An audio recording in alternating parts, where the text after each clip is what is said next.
Very warm welcome. आप सभी का स्वागत करती हूं भारत 24 पर। मैं हूं आपके साथ Purnima Mishra. What is success? Success is when we don't self doubt. आज का नया भारत ऐसा ही है। आज हमें कोई देश लेक्चर नहीं देता, बल्कि हमसे लेसन्स लेता है। आज कोई hit and run expert Bharat पर कुछ भी बोलने से पहले 100 बार सोचता है। आज दुनिया के तमाम देश हमारी ग्रोथ स्टोरी के डॉक्यूमेंट्स को गैदर कर रहे हैं, be it manufacturing, be it pharma, be it electronic sector. दुनिया में हर जगह भारत का मार्केट है और इसी बीच हमने एक मार्केट ऐसा भी बनाया जिसका नेट प्रॉफिट हमें प्रेफरेंस देता है। सुपर पावर्स के ब्लॉक में यह मार्केट है हथियारों का मार्केट, जहां पर अब तक अमेरिका, रूस और फ्रांस जैसे देशों का दबदबा था, लेकिन अब इस मार्केट में भारत भी आ चुका है। वो भारत जो कल तक हथियारों का सबसे बड़ा आयातक था, वो इस साल 35,000 करोड़ रुपए के हथियारों की डील कर चुका है। अब दुनिया में सुरक्षा मेड इन इंडिया हथियार करेंगे और कहते हैं ना, जहां पर राम है वहां अयोध्या, और जहां पर सेना है वहां पर सुरक्षा है, और सेना है तो देश सुरक्षित है। लेकिन भारतीय सेना है तो दुनिया सुरक्षित है, क्योंकि भारतीय सेना वसुदैव कुटुंबकम की भावना को साकार करती है। और जब दुनिया की सुरक्षा से सुपर पावर बनने की टाइमलाइन स्टोरी तैयार है, और यही है हमारी आज की इंडिया स्टोरी।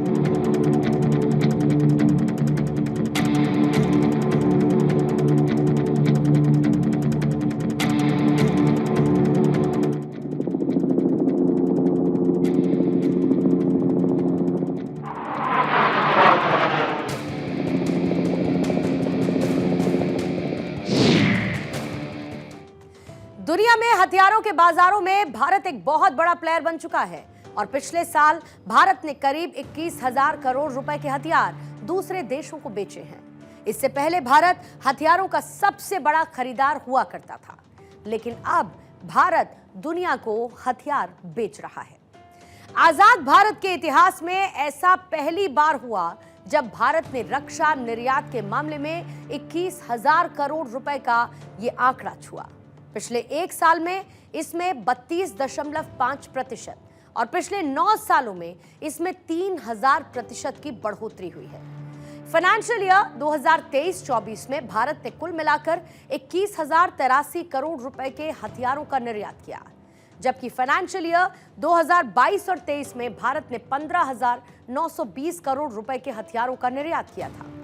इससे भी बड़ी बात यह है कि फाइनेंशियल ईयर 2004-5 से लेकर फाइनेंशियल ईयर 2013 और 14 के बीच जब भारत में कांग्रेस की सरकार हुआ करती थी, मनमोहन सिंह जब देश के प्रधानमंत्री हुआ करते थे, उस वक्त भारत ने कुल 4,312 करोड़ रुपए के हथियार दुनिया में निर्यात किए थे। लेकिन 2014 से लेकर 2015 और उसके बाद इन कंटिन्यूएशन 2023 से 24 तक भारत ने दुनिया में 88,319 करोड़ रुपए के हथियार बेचे। दोनों ही सरकारों ने एक समय पर कितने हथियार बेचे, ये उसका एक कंपैरिजन है। जब मनमोहन सिंह की सरकार थी तब 4,312 करोड़, और जब मोदी सरकार है तब 88,319 करोड़ रुपए के हथियार बेचे गए। यानी कि बहुत मुमकिन है कि दुनिया के जो देश बड़े बड़े हथियार लेकर बॉर्डर पर अपने देश की सुरक्षा कर रहे हों, उन हथियारों में मेड इन इंडिया लिखा हुआ है। मोदी सरकार ने हथियारों का निर्यात एक कैरिज्मेटिक स्पीड से बढ़ाया। मतलब आप ये सोचिए कि कांग्रेस सरकार 10 सालों में करीब 4,000 करोड़ के हथियार ही बेच पाई, और आज सिर्फ इसी साल मोदी सरकार ने दुनिया में 35,000 करोड़ रुपए के हथियार बेचने का लक्ष्य रखा है। इन दोनों ही आंकड़ों को अगर आप किसी मैथमेटिकल फॉर्मूले में डालेंगे तो आप ये देखेंगे कि अगर कांग्रेस की सरकार 50 साल भी रहती, तब भी एक साल में इतने हजार करोड़ रुपए के हथियार शायद निर्यात नहीं कर पाती। आज ये आंकड़े किसको परेशान कर सकते हैं? आज ये आंकड़े देखने के बाद उन लोगों को नींद नहीं आएगी जो कि भारत के खिलाफ काम करने में दिन रात ओवरटाइम करते हैं। पाकिस्तान की आर्मी तो शायद एक बार में इन आंकड़ों को गिन भी ना पाए, और अमेरिका, जो कि अब तक दुनिया को सबसे ज्यादा हथियार बेचकर अपने दरवाजों पर सुपर पावर की नेम प्लेट लगाकर रखता था, अब उस प्लेट पर भी जंग लगना तय है। और चीन हमारे इन हथियारों को देखकर इनकी सस्ती फर्स्ट कॉपी बनाकर अपने लोगों को कुछ दिन के लिए खुश कर सकता है। और ये कोई तंज नहीं है, बल्कि हकीकत है, रियलिटी है। आज हमारा देश भारत करीब 85 देशों को हथियार निर्यात कर रहा है। ठीक सुना आपने, 85 देश।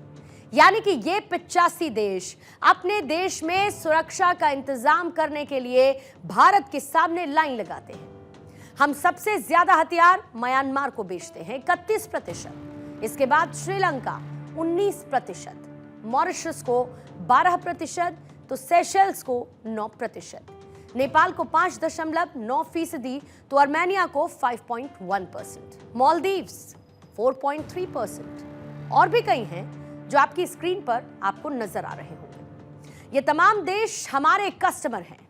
और आप ये भी जान लीजिए कि कौन से हथियार भारत दुनिया में सबसे ज्यादा बेच रहा है, जिसमें युद्धपोत है 61%, एयरक्राफ्ट है 20%, ये लड़ाकू विमान है जैसे कि तेजस, सेंसर्स 14%, बख्तरबंद वाहन 2.9%, तोप 1.1%, मिसाइल 0.9% और इंजन 0.1%। इसमें सबसे बड़ी बात यह है कि दुनिया के करीब 42 से ज्यादा देश भारत से artillery gun, BrahMos missile, Akash missile system, Pinaka rockets and launchers, गोला बारूद, बॉडी आर्मर्स और तेजस जैसे लड़ाकू विमान खरीदने के लिए कोटेशन मंगवा रहे हैं, डील कर रहे हैं।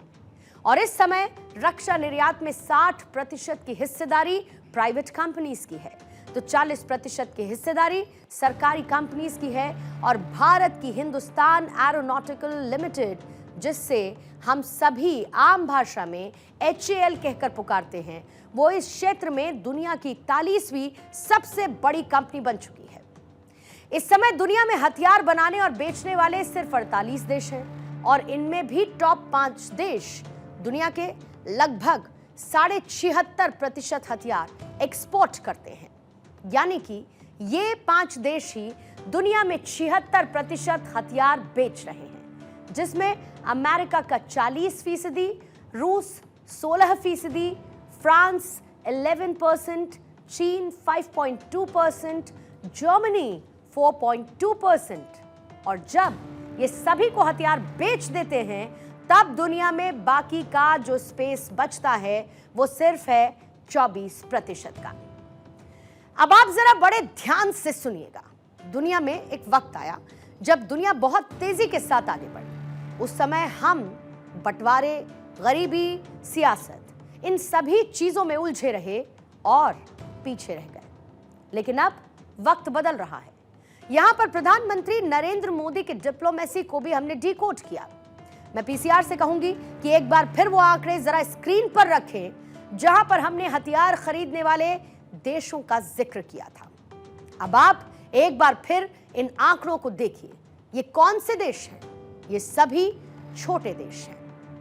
Sri Lanka, Mauritius, Seychelles, Nepal, Armenia, ये सभी देश अमेरिका और रूस जैसे देशों से हथियार नहीं खरीद पाते, क्योंकि अमेरिका और रूस एक बड़े मार्जिन के साथ हथियार बेचते हैं। इनका सीधा मकसद है हथियार बेचकर पैसा कमाना। इसीलिए ये सो कॉल्ड बड़े देश जंग में उलझे देशों को हथियार बेचते हैं, बड़ी खेप बेचकर मोटा पैसा कमाते हैं। और दुनिया के कई देश अमेरिका, रूस जैसे देशों के पहले से क्लाइंट्स बने हैं। ऐसे में भारत ने इनके मार्केट में तो सेल नहीं लगाई, क्योंकि ऐसा करने में कई साल लग जाते, बल्कि प्रधानमंत्री नरेंद्र मोदी ने वो मार्केट चुना जहां पर कोई ध्यान ही नहीं दे रहा। मतलब श्रीलंका, नेपाल, आर्मेनिया जैसे देशों को भी अपने देश की सुरक्षा के लिए हथियार चाहिए। ऐसे में भारत ने इन्हीं देशों को हथियार बेचकर खुद का एक मार्केट तैयार कर लिया। और जितनी तेजी के साथ ये मार्केट आगे बढ़ रहा है, अमेरिका और रूस के क्लाइंट्स भी भारत से हथियारों का कोटेशन मंगवा रहे हैं। आज भारत 0.0003% हथियार ही दुनिया को बेच रहा है। लेकिन ये शानदार शुरुआत है। जैसे कि क्रिकेट खेल की शुरुआत तो अंग्रेजों ने की थी। एक वक्त था जब उनके गेंद, बल्ले, चौके, छक्के को हम देखा करते थे, लेकिन जिस दिन हमने बल्ला उठाया, आज हम कहां हैं पूरी दुनिया जानती है। आज पूरी दुनिया को गेंद बल्ला हम ही खिला रहे हैं। जहां पर कांग्रेस की सरकार में हम 10 सालों में सिर्फ 3,400 करोड़ के हथियार बेच पाए थे, तो मोदी सरकार में हम सिर्फ इस साल 35,000 करोड़ से ज्यादा के हथियार बेचने जा रहे हैं। जहां पर हमने इतनी बड़ी मार्केट क्रिएट कर दी, इसका मतलब यह है कि अब हमने हथियार उठा लिए हैं। किसी के नुकसान के लिए नहीं है, बल्कि सुरक्षा के लिए। अब दुनिया के तमाम देश अपने देश की सुरक्षा करेंगे। शास्त्र उनका हो सकता है, लेकिन शस्त्र हमारा यानी कि भारत का होगा। अब इस पूरी कहानी को हम एक दूसरे एंगल से देखते हैं और समझते हैं। एक तरफ अब तक हम जहां पर दुनिया में हथियारों के सबसे बड़े आयातक देश थे, तो वहीं अब हम खुद को आत्मनिर्भर बना रहे हैं। सिप्री की रिपोर्ट क्या कहती है? वो ये कहती है कि भारत ने साल 2018 से 2022 के बीच 11% हथियार खरीदे, यानी कि आयात की। और जब इसी आंकड़े को हम साल 2013 से लेकर 2017 तक खरीदे गए हथियारों के साथ तुलना करते हैं, कंपेयर करते हैं, तो ये पता चलता है कि हथियारों के आयात में 11% की कमी भी आई है। ऐसा इसीलिए क्योंकि भारत अब खुद हथियार बना रहा है, जिसका इस्तेमाल खुद हमारी सेना कर रही है। यानी कि आज हम अपने हथियार खुद बना रहे हैं, दूसरे देशों के साथ डील करते हुए उनको हथियार बेच रहे हैं। मतलब अब वो वक्त आया जब भारत हथियारों के लिए दूसरे देशों पर निर्भर कभी हुआ करता था। प्रधानमंत्री नरेंद्र मोदी के नेतृत्व वाली कैबिनेट कमेटी ऑन सिक्योरिटी यानी कि सीसीएस ने स्वदेशी स्टेल्थ फाइटर जेट को मंजूरी दे दी। 5वीं पीढ़ी का यह विमान एडवांस मीडियम कॉम्बैट एयरक्राफ्ट यानी कि एमका प्रोग्राम के तहत बनेगा और इसके लिए 15,000 करोड़ रुपए अप्रूव किए गए हैं। इसके बनने से चीन और पाकिस्तान की हालत खराब हो जाएगी। बीते 10 वर्षों में भारत ने अपना लड़ाकू हवाई जहाज बनाया है। भारत ने अपना एयरक्राफ्ट कैरियर बनाया है। C-295 ट्रांसपोर्ट एयरक्राफ्ट भारत में बनाए जा रहे हैं। आधुनिक इंजन का निर्माण भी भारत में होने वाला है। और आप जानते हैं, कुछ दिन पहले ही कैबिनेट ने एक और बड़ा फैसला लिया है। अब 5th जनरेशन लड़ाकू विमान भी हम भारत में ही डिजाइन, डेवलप और मैन्युफैक्चर करने वाले हैं। एमका यानी कि एडवांस्ड मीडियम कॉम्बैट एयरक्राफ्ट, जिसके आने के बाद दुनिया में भारत की धाक देख पड़ोसी चीन को शायद विस्तारवाद के सपने आने बंद हो जाएंगे। अमेरिका और रूस भारत को हथियार बेचने की नहीं, भारत से हथियार खरीदने की सोचने लगेंगे, क्योंकि अब भारत ने करवट ले ली है। अब भारत बनाने में विश्वास करता है और बनकर दिखाता भी है, और इसीलिए भारत का डंका सारी दुनिया में बज रहा है। अब आपको यह बताती हूं कि एमका की ताकत क्या है। एडवांस मीडियम कॉम्बैट एयरक्राफ्ट यानी कि AMC, इसका पहला प्रोटोटाइप 2026 तक सामने आ जाएगा और इसमें जनरल इलेक्ट्रिक 414 GE 414 के 2 इंजन लगे हुए हैं। एमका आने से चीन, रूस और अमेरिका जैसे देशों की श्रेणी में भारत भी शामिल हो जाएगा। एमका के आने के बाद भारतीय वायुसेना की ताकत कई गुना बढ़ जाएगी, तो आपको इसकी खासियत भी जाननी चाहिए। आपको एक बात बताऊं, ये जो इस वक्त आप देख रहे हैं, ये एमका का एक संभावित डिजाइन है जिसे मंजूरी मिल चुकी है और बनने की तैयारियां शुरू हो चुकी हैं। AMCA अमेरिकी F-35 और रूस के Su-57 को कड़ी टक्कर देगा। अभी फ्रांस से मंगाए गए 4.5 पीढ़ी के जेनरेशन के राफेल फाइटर जेट है। एमका में आधुनिक डिस्प्ले और कमांड कंट्रोल होगा। एमका में 14 हाई पॉइंट्स होंगे और इसमें 23 मिलीमीटर की GSH-23 कैनन लगी होगी। एएमसीए में S-8 रॉकेट पॉड, अस्त्र मार्क 1, 2, 3, हवा से हवा में मार करने वाली NGCCM मिसाइल, ब्रह्मोस NG, हवा से जमीन पर मार करने वाली रुद्र मिसाइल लगाई जाएगी। इसका कॉकपिट मैन मशीन इंटरैक्शन पर आधारित होगा ताकि पायलट का वर्कलोड कम हो सके।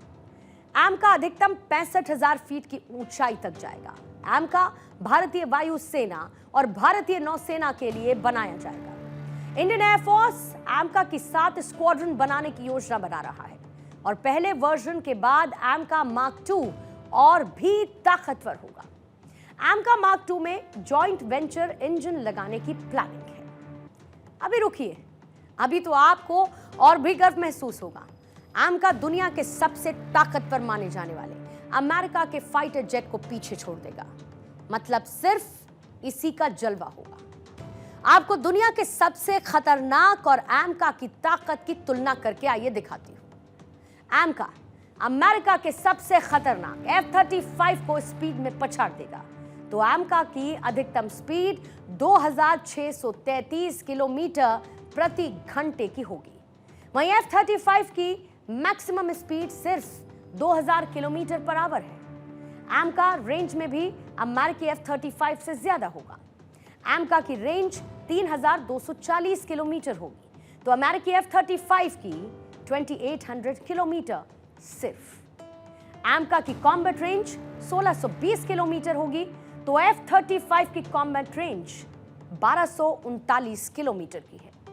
भारतीय लड़ाकू विमान 57.9 फीट लंबा होगा, जबकि F-35 सिर्फ 51.4 फीट लंबा है। एमका का विंग स्पैन 36.6 फीट का होगा, जबकि F-35 का 35 फीट ही है। एमका की ऊंचाई 14.9 फीट की होगी, जबकि F-35 की 14.4 फीट है। एमका सिर्फ एक मामले में F-35 से पीछे दिखता है, और वो है उसकी इंजन कैपेसिटी, यानी कि ईंधन की क्षमता। भारतीय विमान में 6500 किलोग्राम फ्यूल आएगा, जबकि अमेरिकी फाइटर में 8275 किलोग्राम फ्यूल आता है। लेकिन इसकी जितनी खूबियां हैं, फिलहाल तो किसी के पास नहीं। आने वाले 3 सालों में भारत ही पहला देश होगा जिसके पास इतनी खूबियां, इतने एडवांस फीचर वाला और इतना शक्तिशाली लड़ाकू विमान होगा। हमारा एमका फायर है, जिसका तहलका दुनिया में मचने वाला है। भारतीय वायुसेना के रक्षा खजाने में अब तक ऐसी मिसाइल शामिल हो चुकी है जो कि सीमा पार किए बिना ही पाकिस्तान को तहस नहस कर सकती है। Israeli air launched ballistic missile ALBM, crystal mess और क्रिस्टल मेस 2 के सफल परीक्षण ने चीन और पाकिस्तान की नींद उड़ा दी है। इस मिसाइल के भारत में बनने से फायदा यह होगा कि अपनी सेना को यह मिसाइल आसानी से मिल जाएगी, विदेश से मंगाने का खर्च बचेगा और यह मिसाइल दुश्मन टारगेट को बिना उसके करीब पहुंचे ही हिट कर सकती है। यानी कि भारतीय वायुसेना के फाइटर जेट बिना दुश्मन के इलाके में पहुंचे वहां के टारगेट्स को हिट कर सकते हैं। क्रिस्टल मेस 2 मिसाइल हवा से सतह पर मार करने वाली बैलिस्टिक मिसाइल है। लगातार मूव कर रहे टारगेट को भी मार गिराती है। लंबी दूरी के रडार, एयर डिफेंस सिस्टम को भी नष्ट कर सकती है। 250 किलोमीटर टारगेट को ध्वस्त कर सकती है। 340 किलोग्राम वजन का वॉरहेड ले जाने की इसमें क्षमता है। बंकर्स को उड़ाने वाले हथियार भी ले जा सकती है। सुखोई फाइटर जेट के साथ मिसाइल का कॉम्बिनेशन खतरनाक है। मिसाइल का वजन 1360 किलोग्राम का है। दिन और रात कभी भी हमला कर सकती है। आधुनिक एयर डिफेंस सिस्टम को नष्ट कर सकती है और इसे पुराने और नई पीढ़ी के लड़ाकू विमान से आसानी से फायर किया जा सकता है। अगर बालाकोट एयर स्ट्राइक के समय भारत के पास यह मिसाइल होती तो पुलवामा हमले का बदला लेने के लिए सीमा पार करने की जरूरत नहीं होती। 250 किलोमीटर रेंज की यह मिसाइल देश में रहकर ही पाकिस्तान के कई इलाकों को उड़ा सकती है। ये भारत के पास मौजूद क्रिस्टल मेस 1 से बिल्कुल अलग है और अब वायुसेना मेक इन इंडिया कैंपेन के तहत इजरायल से ली गई मिसाइल प्रणाली का इस्तेमाल करके बड़े स्तर पर इसका प्रोडक्शन शुरू करने जा रही है। इस मिसाइल को Su-30 MKI, Miraj 3, Miraj F1, चीता और Su-24 पर लगाया जा सकता है। इसके अलावा क्रिस्टल मेज मिसाइल को MiG-29, Su-27x30, मिराज 2000 और टॉर्नेडो के साथ भी इंटीग्रेट किया जा सकता है। साल 2019 में पुलवामा हमले की जवाबी कार्रवाई ने भारत ने पाकिस्तान के बालाकोट पर एयर स्ट्राइक कर आतंकी संगठन जैश-ए मोहम्मद के ट्रेनिंग कैंप्स का खात्मा कर दिया था। इस हमले के लिए वायुसेना के जवानों को लाइन ऑफ कंट्रोल को पार करना पड़ा था, लेकिन उस समय क्रिस्टल मेज 2 अगर वायुसेना के पास होती तो ये भारत से ही पाकिस्तान में तबाही मचा देती। बालाकोट जम्मू कश्मीर के उरी से 81 किलोमीटर और लाइन ऑफ कंट्रोल से 50 किलोमीटर की दूरी पर है। इस रेंज में मौजूद लक्ष्यों को क्रिस्टल मेज 2 मिसाइल से निशाना बनाया जा सकता है। Let me summarise this whole topic for you. आज भारत हथियार बना रहा है, भारत हथियार बेच भी रहा है। आज दुनिया के कई देशों में मेड इन इंडिया हथियार उनकी सुरक्षा कर रहे हैं, लेकिन हम ये हथियार किसी देश को जंग में झोंककर या उन देशों का फायदा उठाकर उन्हें बड़े दामों पर नहीं बेचते, बल्कि हम ये हथियार दुनिया के कई देशों को उनकी सुरक्षा के लिए बेच रहे हैं। इससे एक तरफ इंडिया की इकोनॉमी को जबरदस्त बूस्ट मिलता है, तो वहीं इससे हमारा कॉन्फिडेंस भी बढ़ता है। मतलब ये this new India is confident and this confidence comes from growth, and this growth story is India's new story.